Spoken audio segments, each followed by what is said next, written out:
For me, I feel like my own personal fulfillment would be in working in renewable energy. I would love to be a nurse practitioner someday. Right now, it's just RN to BSN, and we'll take it one step at a time. So that's my long-term goal. The end goal is to get into research and development and maybe quality control. I would like to be a professor someday. My end goal is to become a superintendent, a school superintendent for a public school system. So I want to be a nurse, work to save life.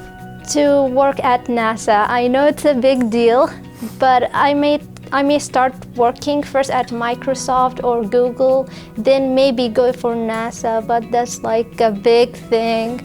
No one believes me, but I'm gonna make it somehow. It meant so much to me. It meant I could just stop working for 1 second and just focus on my schooling. It meant I could just buy books because I was really afraid that I'd have to pay my whole tuition and then not have enough for books. It meant that I could participate more in school because now I don't have to work as many hours. I got a student job. I'm starting to do more for LASA, the Latin American Association here at school. And I'm just planning to do so much more. Well, I didn't qualify for the Pell Grant because I'm a DACA recipient. No DACA recipient can qualify for any federal or financial aid of any sort. And honestly, that's why I love Columbus State so much, because there's so many colleges in Columbus that I really was interested in, but Columbus State had really good programs for DACA recipients, and they have the biggest population of DACA students.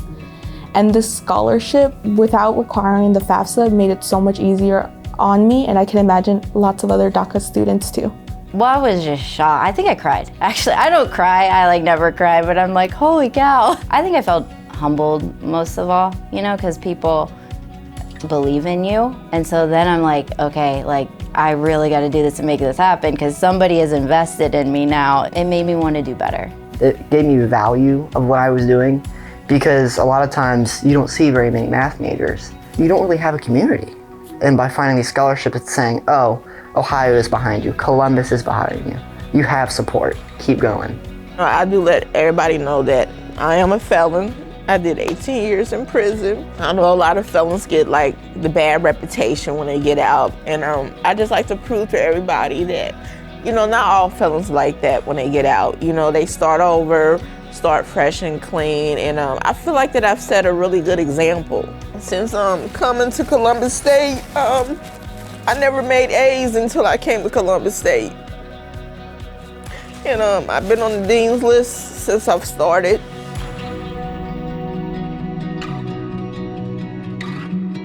Wow, I didn't know that. Wow. Really? I didn't know that. That is the sweetest thing I've ever heard. I want to cry. I want to cry. I want to go say thank you to them. Wow, I would have never known that. It makes me want to give every single professor a hug. That kind of giving attitude that you see in educators who are already giving all of their time and efforts, night and day, grading papers, teaching lectures, planning lectures. On top of that, they're willing to give financially to these students. That just shows you how much they truly put everything on the table for us to succeed as students and go provide. I'm hoping that I've met some of them, because I would love to thank each person personally, but the video's good enough. Thank you, everyone. You guys make me proud. That is such a lovely thing, because even if it's a small contribution along the way, it makes such a giant difference to every student that receives anything from it. Because not everybody can get this education, and the fact that just them setting aside every month or so, $10 or $15 builds up into this giant snowball of, we got you covered. It's like a lovely insurance plan, but for educational livelihood. Thank you. Thank you. Thank you. Muchas gracias. Thank you. Thank you. Thank you. Thank you. Thank you. Just give you guys a big hug. Thank you. Thank you, thank you, thank you, thank you, thank you. Thank you so much.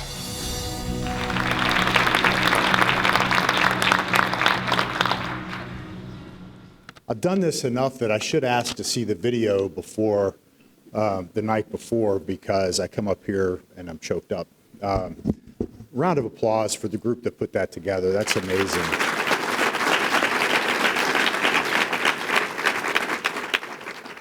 I really do appreciate this opportunity to look each of you in the eye and thank you for the enormous difference you're making in the lives of our students.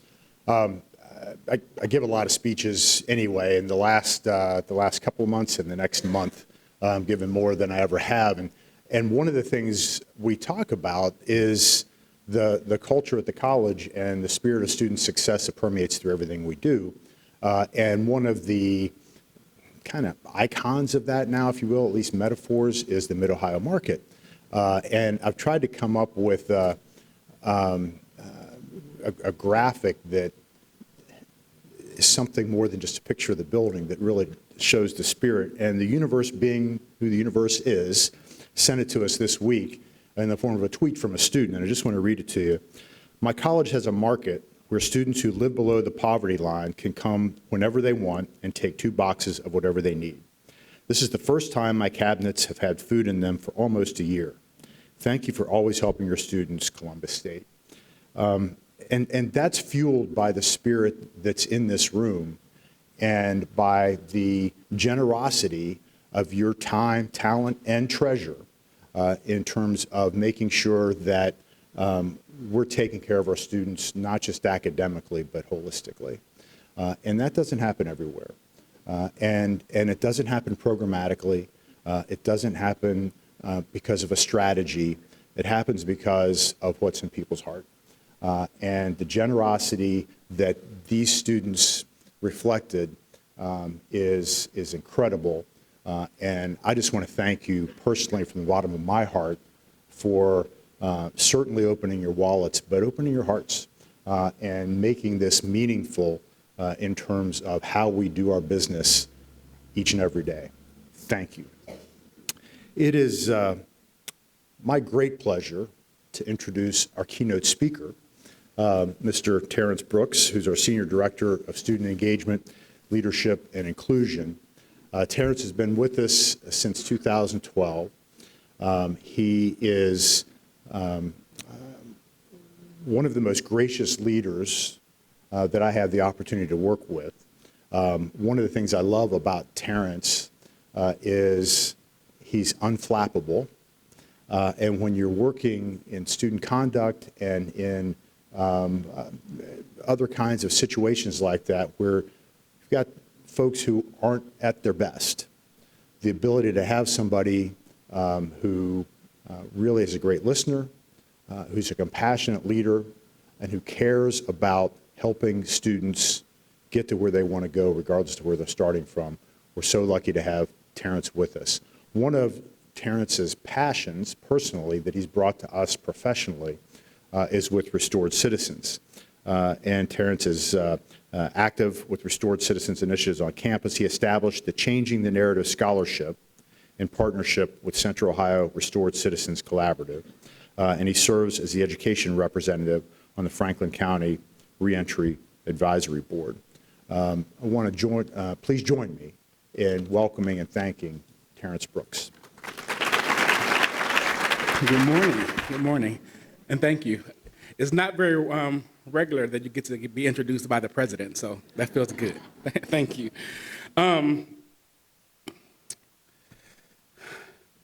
I was asked to share with you all a little bit about why I choose to give here at the college, and I was honored to be asked, and so thank you to the foundation for giving me the opportunity just to share my story and the passion behind that story. Like most things in 2020, when I was asked that question, I started thinking, like, what do I say? What do I do? And of course, the best answer, came from asking Google. And so I'm like, why should you give? And Google gave me an answer. And so there's a growing body of research that shows that giving a gift, as well as volunteering or donating to charities, has a positive impact on your physical and mental health and can contribute to a longer life. They also promote healthy social connections and a sense of purpose. When I read that, that just felt right. I mean, so often we think about giving and it's that that moment, that instant. But when we really step back and think about the impact, it has a lot of great personal benefits, but then it also connects us to something bigger than ourselves. And so that's largely why I give. And so I could give you that answer and sit down, but that's not what I was asked to do.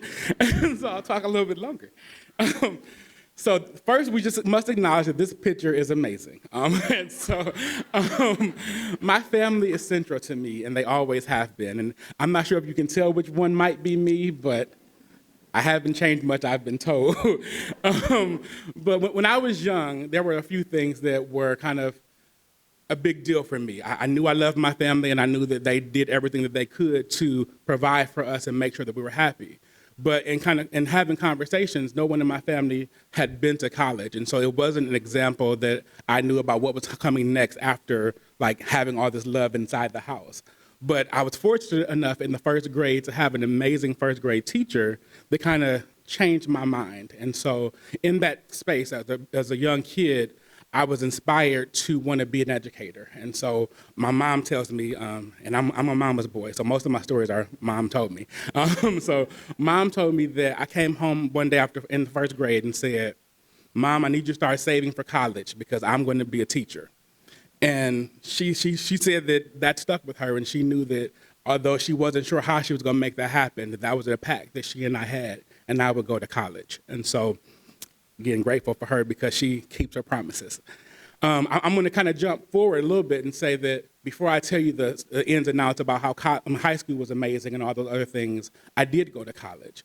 And in college, I grew a lot. So I was sharing at my table this morning, I've always been a rather shy person. I like to do a lot of things, but I like to do them in private and to myself, and then I don't need any credit, just keep moving. But college taught me that I needed to actually use my voice for people who didn't always have one. And so I think in a very short span of time, I grew so much. But I started reflecting about how did that happen? Because it wasn't just this picture of me being able to go back to my family. It was something that was transformative that happened. And it took me a while to really think about what that was. And what it was I went to The Ohio State University for undergraduate school. But they must have also heard my mom make that promise that I was going to go to college, because in the 6th grade, I was a young scholar, and they started bringing me to Ohio State every summer, and they invested in me. They believed in me, as the students on the picture said on the video. And that meant a whole lot. So when it was time for me to go to college, I actually got scholarships to many schools. And I was at that point confident that I could go to college. But my mom, again, told me, she said, it's not just about being able to get the money, it's about the relationship. And so Ohio State invested in you, you'll be going to Ohio State. And so I went to Ohio State, and it was way too big for me. It was way too much, but it was everything that I needed. And they knew that, my mom knew that, and it wasn't until after I graduated that I realized that those scholarships that they gave me made it possible for me to make that transformation that I didn't think was possible. So that's how that kind of became a reality for me. I realized that that dream I had in the 1st grade was made possible because people who didn't know me said, I'll believe in you and I'll take that chance to sow into your future. And so that's what giving meant to me. Then I thought about it as, what about those social connections? So in that definition, it talks about more than just you being able to make it, but you also get to be connected to something else. Since I've been here at the college, I've been thinking about not just why should I give, but how can I give? And so as Dr. Harrison mentioned, we started the Change the Narrative Scholarship last year. It was an amazing opportunity because we know there's so many students have experiences before they get to college that by society standards, it defined them and it kind of limited them. But they needed somebody else to believe in them to say that we see past that, we see your potential, we see that dream of that 1st grader that's standing in you saying, I want to do more, and we want Columbus State to be that place for you to kind of help sow into that dream. And so we started that scholarship.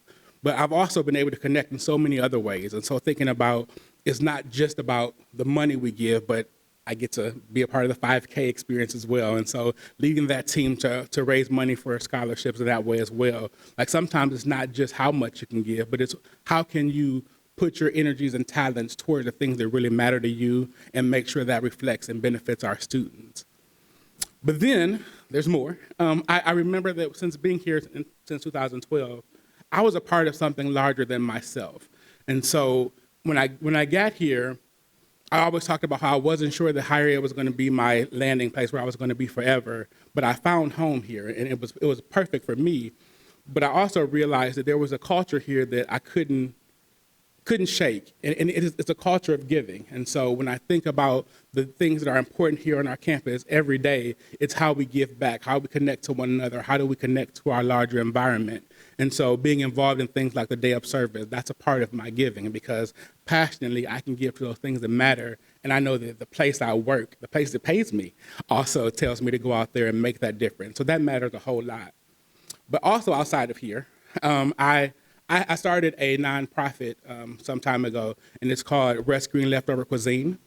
So in that space, we try to make sure that we are addressing things like hunger. And hunger, we know, is affecting everybody in many ways. And so we know, based on the amount of food that is developed throughout America, nobody should be hungry. But that's not our reality. And so what do we do then to make changes? We have to be that change we want to see. And so what I started to do through this organization was to partner with individuals who had excess food, and rather than them throwing it away, they would donate to us, and we take it to shelters. Well, it's been talked about a few times around here on campus, and I started getting phone calls from all of our caterers and vendors saying, we want to give. We want to make sure that we're a part of this. And it's been great. It's been great for some time. But then Mitchell Hall opened, and now I'm really, really busy because they have been almost daily contributing to donating food to homeless shelters. And so I, after work, pick up food and take it to some place. What's really amazing about that is Blend, I'll give them a shout out. So you'll see the picture there. There's a box of donuts, and there's also a picture below of students in a high school. Blend has been giving us their pastries and things like that. And sometimes we take that for granted. But when we're going to shelters and things like that, we learn very quickly that the item they don't get are the treats. They don't get the sweets. They don't get the good fun stuff at the end. So when I walk in with a box that's been donated, everybody's lighting up. And that's amazing. But even more than that, again, we're thinking about connection. We were able to work with Global Academy, which is a local high school, or middle school actually, that works with international students. And so a lot of them are new to the country, and they're learning how to really make their impact here. So we had a group of 24 students decide they wanted to take Rescuing Leftover Cuisine on as a project. And so they studied us. And then last Friday, we went to go sit with them while they shared with us their ideas on how we can grow this to even reach more people. So Blend also donated lots of donuts and things for us to take to them. So I took those to that meeting, and I shared with them that when we're talking about rescuing food, we're not talking about giving waste to somebody else. We're talking about giving of the good that we have to someone. And the youth there, they lit up. But then one of the staff members stopped me, and she said, this is one of the happiest days of their life. It's because we don't always have this type of stuff, but many of them have never seen many of the desserts you brought here today. So this is their opportunity to explore American culture even more so because somebody decided to give. And so again, it's those small things that we can do that really impact people in a great way. And so that's also why I choose to give. Lastly, and I'll close with this piece, I choose to give because not giving is not an option. Things matter, and I can't sit around and wait for somebody else to do those things, but I didn't have to. So when I started here in 2012, I was also gifted the opportunity to work with our Restore Citizens Summit event, and we needed support, we needed help. And I reached out to the foundation and I asked for that help. I said, we're here on campus, we don't really have a large budget for this. We're expecting about 400 people to come through this event, and we need to feed them. How do we do that? And then under Pam Bishop's leadership, she said, well, we can support you. We'll see what we can do. And the first year they gave us a monetary donation to help us provide food. We did serve over 400 people that year, and people really felt connected. People applied to the college. They did all kinds of great things afterwards. But that was one step. And then they kept giving to the point they decided to be our fiscal agent, where now we're doing more. We're serving more than 1,200 students or individuals a year through 4 signature events because somebody believed in our event. But then we get to pass that on to others and say, we believe in you. We believe there's a possibility for you to be here, and we want you to take that opportunity, so we share that. And so that's another reason why I give. But what I didn't know is that they will one day turn around and ask me to give. And it baffled me. I had never thought about it before, that I could actually use my resources and say, I can support those who have been supporting me all along. And so when I got that request to give, it was almost earth-shaking because I didn't think that was an option. I thought I was the one that was in need of the services. But they told me that even in that space, no matter what it was, whether it was $5 or $5 million, I had an opportunity to be a part of this giving. And when I think about some of the students I helped, I bought a bus pass or something like that from time to time. That's great. But how many people go to the foundation to ask for some support and say, our students need book money, so that my $5 might not go as far as I would like it to be. But when I join it together with this community of givers, how much more does that mean? And so I give because I'm a part of that culture of giving, and that means the world to me. I've seen countless students walk across the stage because we decided to give. They came to me near graduation in tears, crying, saying, I can't afford this last semester. These books are keeping me away from graduating. That wasn't the case because people at this college decided to give and make it possible for their dreams to be realized. And so after Google, there's another place you can go if you're looking for any answers, and that's Dr. Seuss. And so I end with his quote, unless someone like you cares a whole lot, nothing is going to get better. It's not. And so we can't just think good things and hope they will be. We have to actually be that change and make sure that it is. And so that's why I give, and I encourage you to consider how you can give as well. Terrence Brooks, you inspire me. Thank you. Thank you for your words. I'm done now. So I can't do any better than that. My name is Pam Bishop, and I am a proud member of the Columbus State Foundation family. And I want to introduce you to the other members who are in the room today. Annie Clausen. Where are you, Annie? Annie's over here. Chloe Four. Where's Chloe? Chloe's way back there. Yeah, thank you.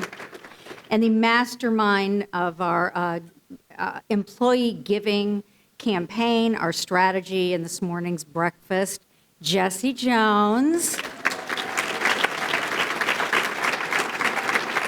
And the new little Jessie Jones baby boy that she's carrying around with her. So yes, there she goes. But I really want to thank everybody for coming in today. I hope you're enjoying your breakfast. I hope you enjoyed your coffee, okay? And if you did enjoy your coffee, then you can thank this next guest who is going to come up and say a few remarks on behalf of Crimson Cup. So Mark Zobel is the Chief Operating Officer of Crimson Cup. And Crimson Cup has provided our coffee for this event for a number of years, but just recently, in the last year or so, they've really stepped up their support of Columbus State through helping us design and plan our coffee operation over in Blend. So please join me in welcoming Mark Zobel. I'll be brief. Terrence, that was awesome. So a lot for me to think about. I'll talk to you afterwards, not here at the mic. So as you work for Crimson Cup, you hear words like connection and culture of giving and making a difference and participating. And I heard all of those words and various phrases in this speech. And that's why we do what we do at Crimson Cup. So first of all, this will be a little market research survey. There's a lot of people in here. How many people knew that Crimson Cup has won 4 national awards for coffee? Just raise your hand. How come the rest of you did not know? Okay. Great coffee is what we're about, and that's terrific. So knowing that you're having a great cup of coffee, we thank you for that. But a lot of people don't know about our Friend to Farmer program, which is unique in the industry. So every time you're drinking Crimson Cup, this ultimately is feeding back to trips that we take down to Origin to do the very type of things that you were talking about in your speech. So we were at the end of January in Honduras, building houses and doing good works. Greg Hubert, the founder and owner, will be going there next week on another trip. We take our customers. We've taken students. We sponsor a student experience fund with our relationship with Columbus State and other universities. And if you want to know if you're having an impact, your economic choice that you choose when you drink free Crimson Cup, the other Crimson Cup that you pay for later, It makes a difference. It makes a big impact by your economic choice. We were fortunate to have some Guatemalan farmers in our innovation lab near Bexley in November. Spanish translator was there for all of the conversation.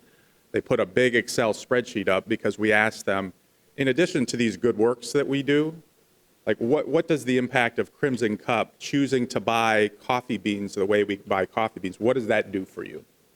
So if you've ever seen an Excel spreadsheet in Spanish, it's like English, but it's got Spanish, strangely enough, on it.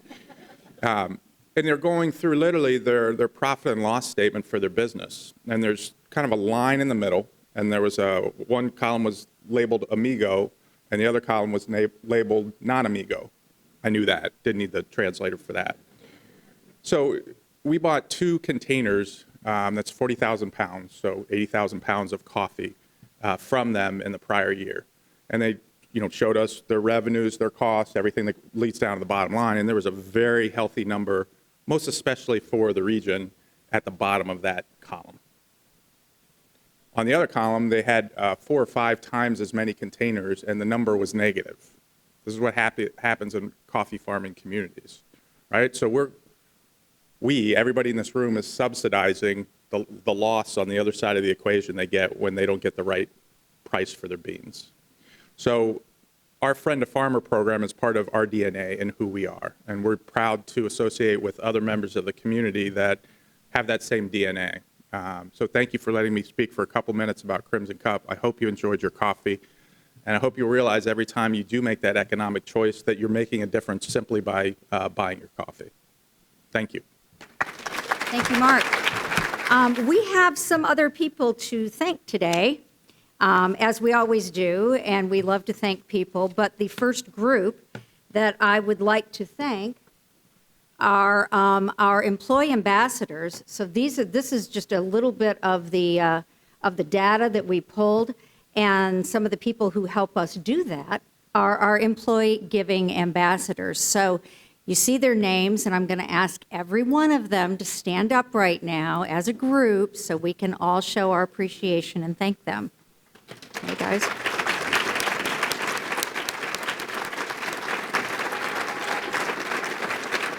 Thank you. So while these individuals have made themselves available to answer questions and to promote philanthropy on our campus, the truth is that every single person in this room is an employee giving ambassador, right? We've all got a story to tell, and we all give for our own reasons. Terrence couldn't have said it better. And so I thought that I heard the other day from somebody that not all people are comfortable telling their story about why they give. Getting up in front of a group like this is one thing, but having a one-on-one conversation with somebody about what drives you to make a gift is a different thing. And so I thought we'd get a little personal today, and I'd tell you my story and show you how easy it is, and maybe you can change the names and the numbers and the purpose and tell your own story. So this week, I celebrated my 7-year anniversary working for Columbus State. And thank you. Actually, it was on Monday. I didn't really celebrate it because I didn't remember.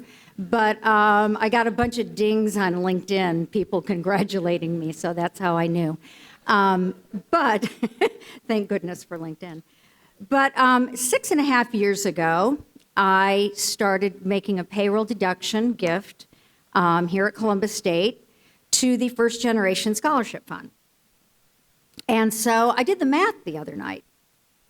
And the math tells me that over this whole period of time, making that modest gift, I have been able to contribute over $4,000 to scholarships for students like myself, students like the ones that we saw in the video. It's been painless. I don't even realize that that money is coming out of my paycheck anymore.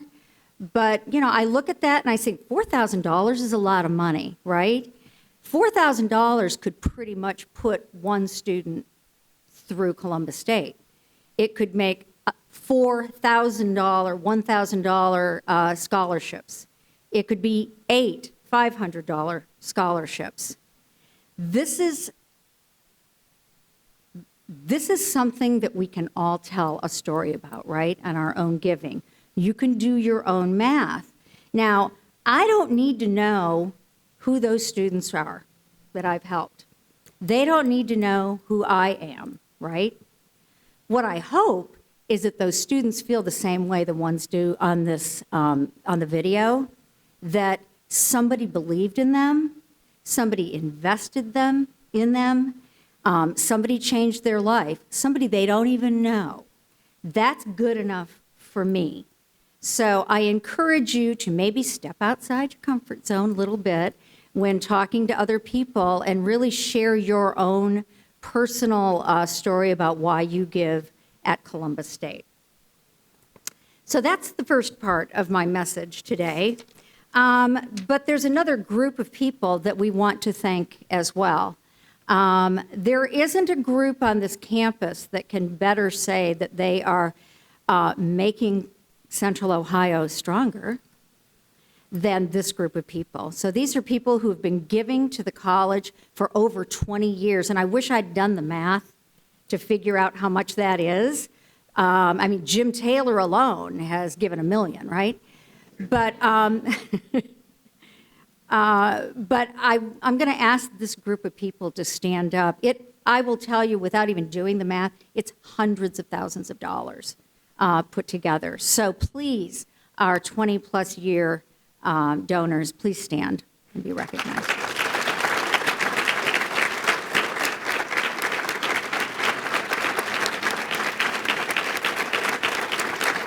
Thank you. Thank you, thank you. So I'm going to close out this program this morning. It's been wonderful being here with you yet again. And I hope you'll take some time to reflect as you leave today, go off to your day job, and think about how you might share your own personal story with somebody and hopefully influence them to do the same in their own way. And then the last thing I want to say is, as I look out at this group of really wonderful smiling faces and friends, I have never been prouder to be part of this community, this family that we call Columbus State. So thank you so much this morning. Thank you for your support, and I hope you have a great day.